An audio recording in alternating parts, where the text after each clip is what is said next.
Trúng rồi, trúng rồi, trúng rồi. 141 mét, trúng rồi. Trúng rồi, trúng rồi. Rớt, rớt, rớt, rớt, rớt, rớt, rớt. Trúng rồi, nổ toang bụng rồi.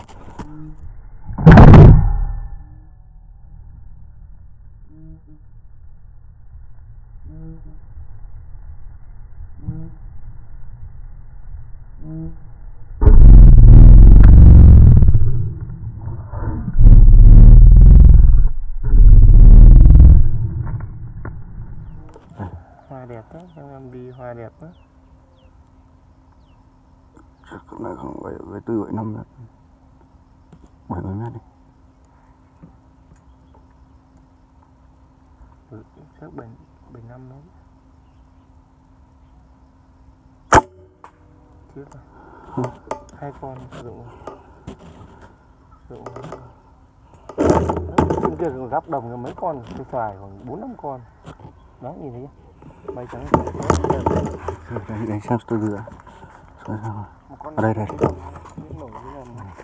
Ui ui ui. 3 con cổ đỏ này, 4 con trên cây đấy. 94 mét. 5 con.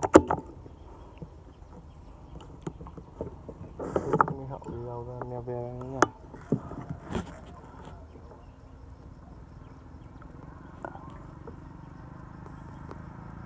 Về ăn mấy nếp á. Nó chọc lâu đấy. Chỉ nét ở màn hình.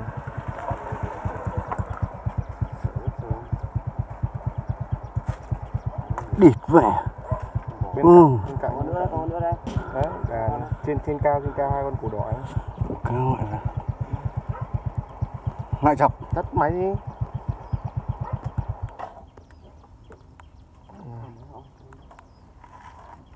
Tầm 5 mét. Ôi mọi người.